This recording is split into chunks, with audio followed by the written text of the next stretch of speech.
Well, welcome into another podcast of The Point After from the Oklahoma Sports Network, and we're so glad that you could join us. And in with this, the Cameron University Podcast Room, and we want to thank Cameron University and the Oklahoma Sports Network and our great partnership together that we actually can use this facility. And this is right down from my main office here in the Cetus building, where we've been residing for the past several years. So it's a great relationship, and it's a great opportunity for us to use the podcast room, and we appreciate that on a weekly basis. Okay, so with no surprise, you know what's next.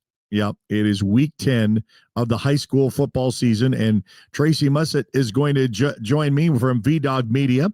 And first and foremost, thank you for being on our podcast, but I want to ask you this question because I know a little bit of it. How late did you have to stay up to compile these numbers and these scenarios? Yeah, the last two nights I have seen 3 a.m. on the clock, and it's very difficult to keep a clear thought process when trying to. Some of these districts are so convoluted and complicated, and the possible scenarios. And at 3 a.m. thinking through those, I fear I may have made some mistakes in figuring some of this out. But I know I'm really close on most of it at the very least.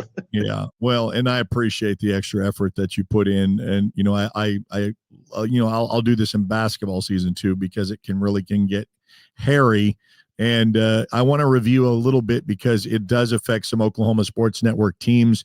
We have 13 schools in the network, and it looks like there could be 8 that are going on and playing another week of football after the conclusion of week 10, which is really great. And we're in a great position with a lot of great teams, a lot of great programs that we've covered and will continue to cover. And, hats off to the great teams that did not make the playoffs, but really made a surgence in the end where they started to figure things out. And we're pleased with that. But I want to say that you can download our free apps. It is free. It's not a subscription based where you can just freely download our Apple and Android devices, first and foremost with your phone, by searching the Oklahoma Sports Network, and then also Roku, Amazon Fire, and Apple TV.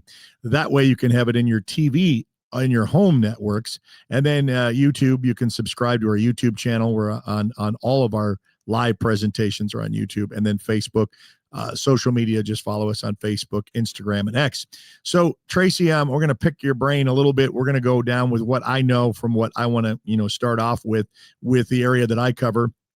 I know that you kind of stepped in midway through the season and got a great, phenomenal trip with the Jones Longhorns, and still undefeated, have won the district, and they'll close out with a Week 10 matchup, getting ready for playoffs. So we'll talk a little bit about that, but I guess we'll talk about some great matchups that have playoff implications.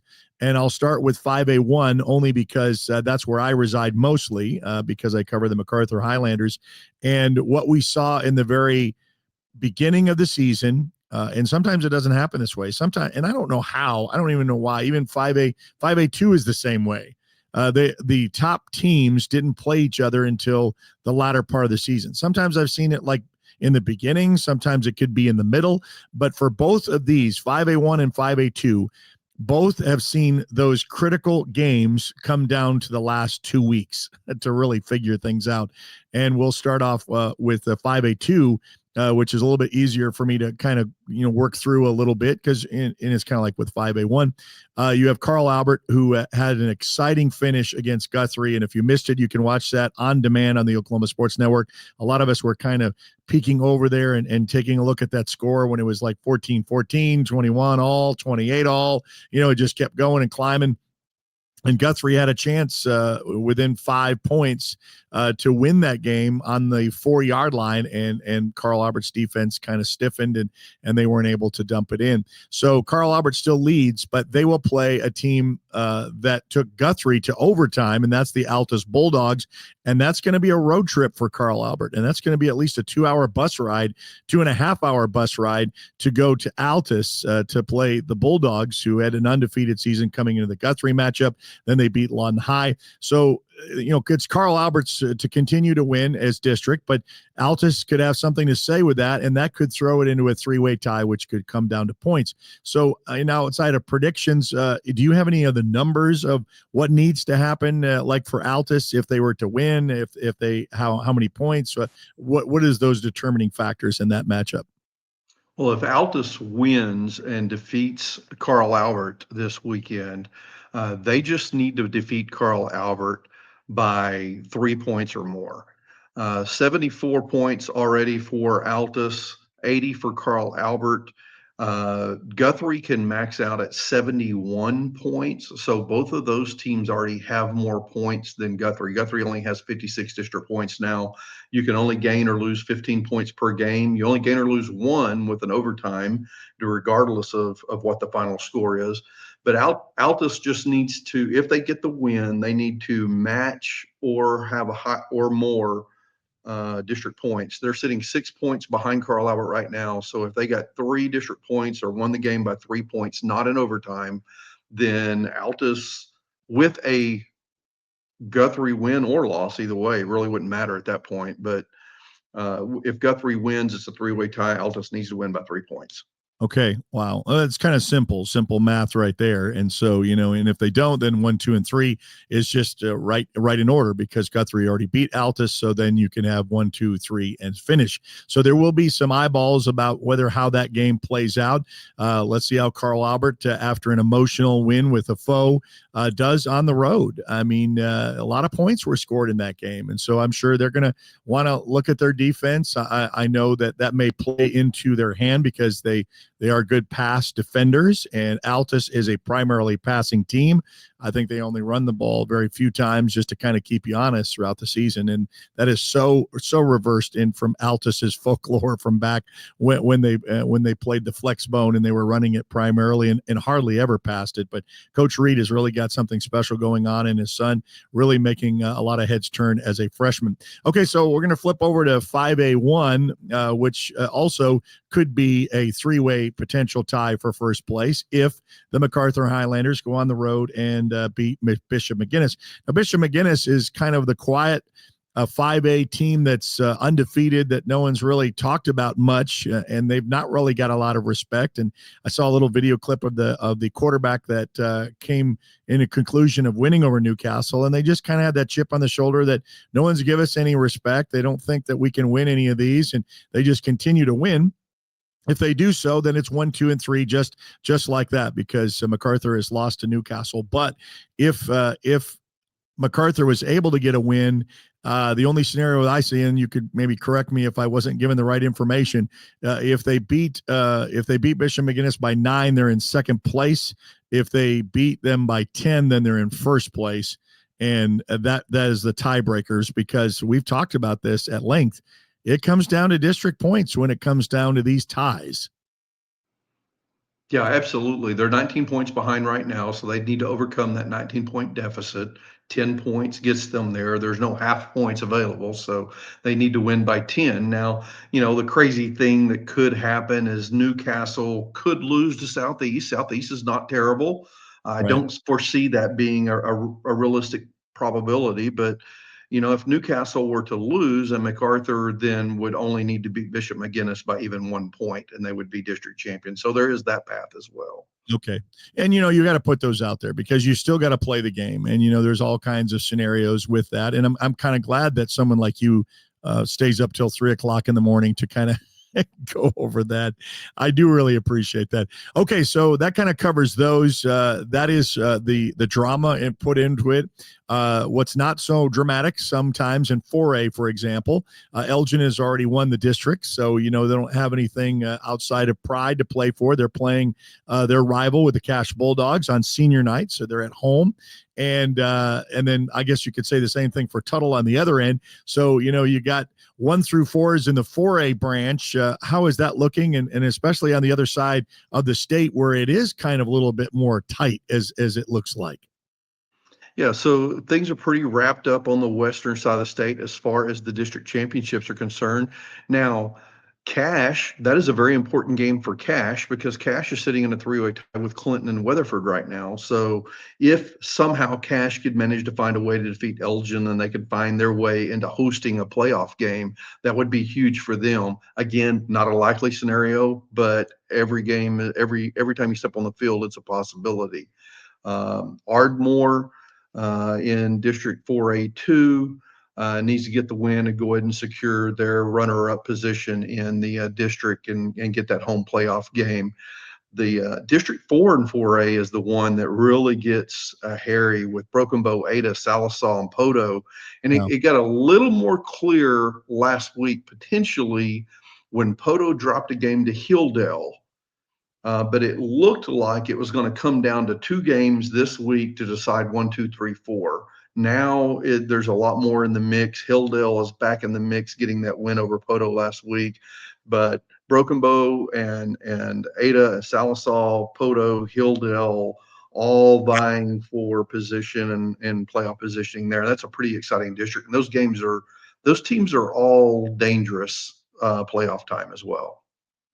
Well, I want to talk a little bit about any game, and I'll say any class. So we'll just start off with that. Any class from 6A, from the top end all the way to the bottom.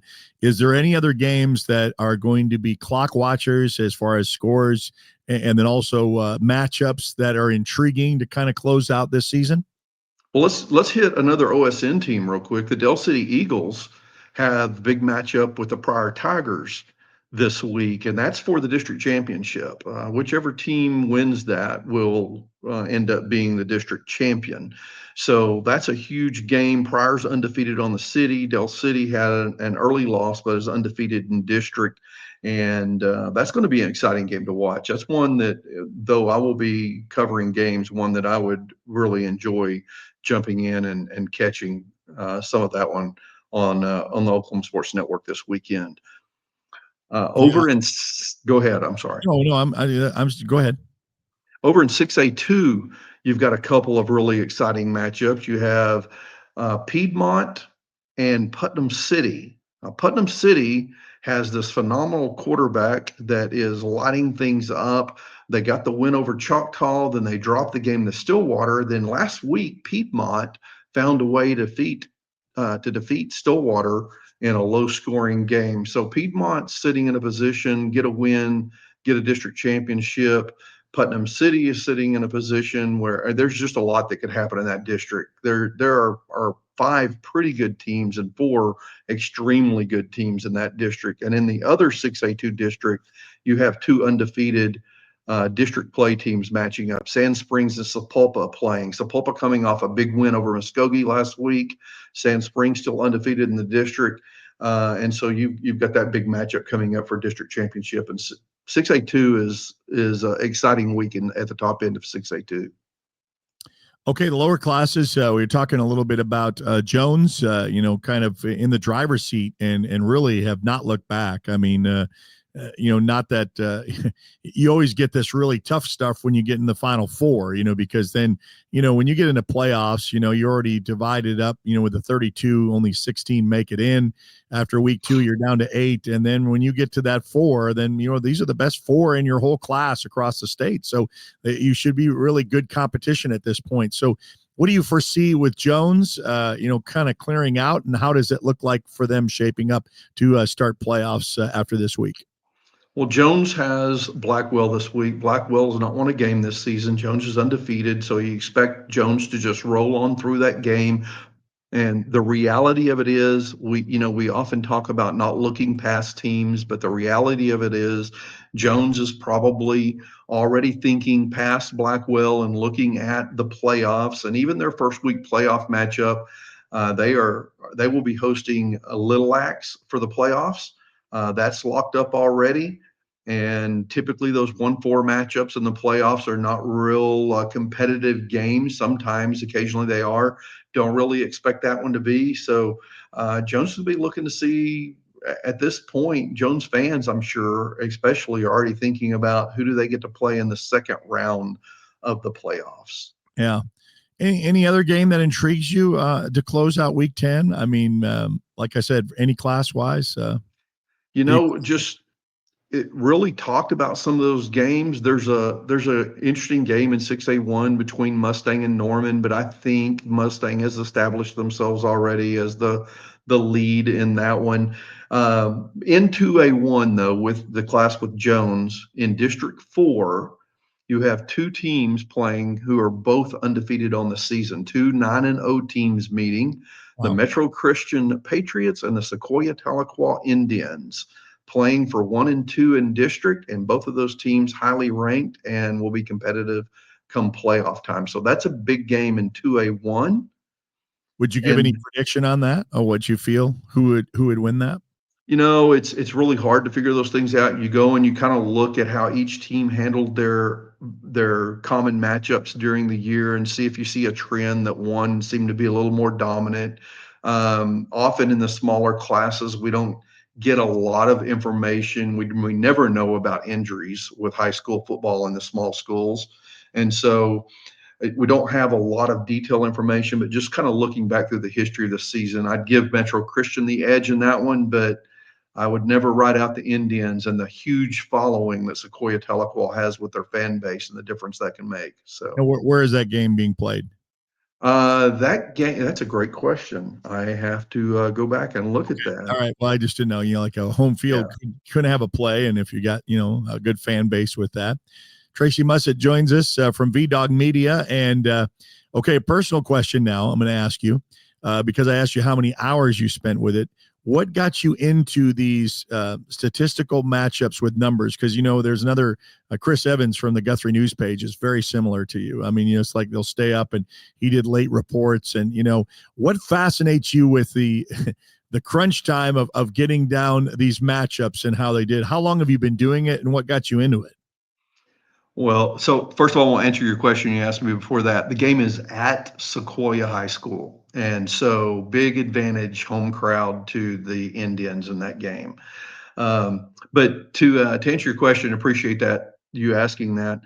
I had a career in the Air Force in IT and network security, got out, continued to work in network security. But when I ended up back in Oklahoma eventually, in the town of Valiant, where I grew up, I took the position as athletic director at Valiant High School. And that's where the name V-Dawg came from. It was Valiant Bulldogs. And it was an avatar name that I had on a couple of sports forums back before all the social media, really developed for the means of communication.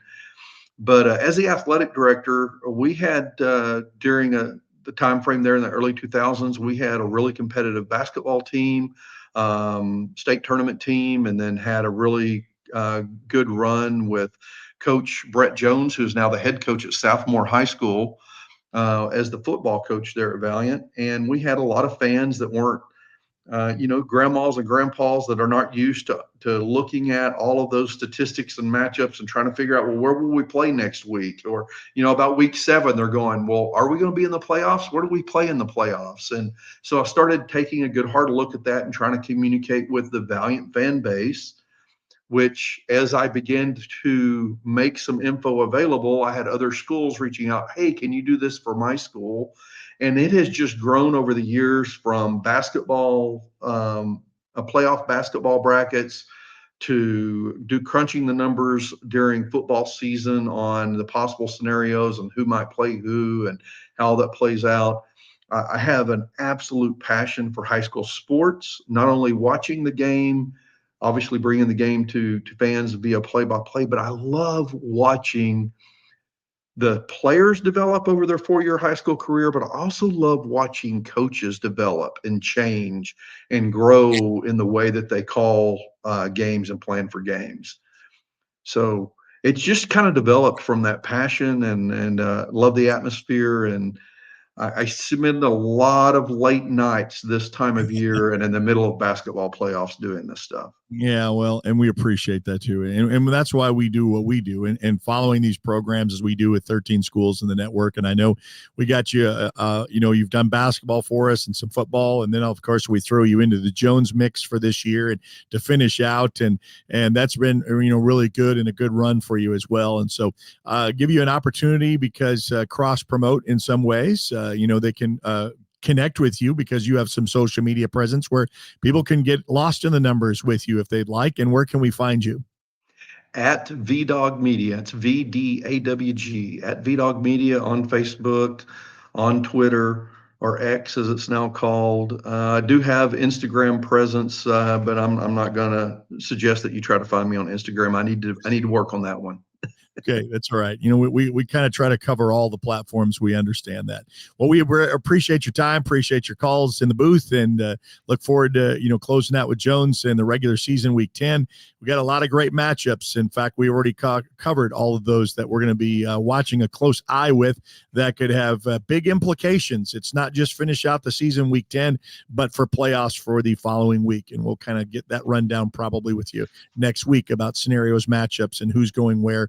1 through 4, as most people will know by then, but we'll kind of talk about that and give some of our predictions. Well, you enjoy the rest of your day, and I guess we'll be talking to you very, very soon. Yeah, there's one more game I'm going to be watching closely on Thursday night. You give a shout out to my hometown Valiant Bulldogs. For sure. Valiant Bulldogs are undefeated on the season, 9-0 for the first time in school history, and they are playing at the number 1 ranked, or they're playing at home against the number 1 ranked Vian Wolverines this week for the district championship. So, all right, a good showdown. And Thursday, we've got about 3 matchups on our Thursday slate as well. So look for that on I will say your local listings, and our listings can be found on all of our social media platforms.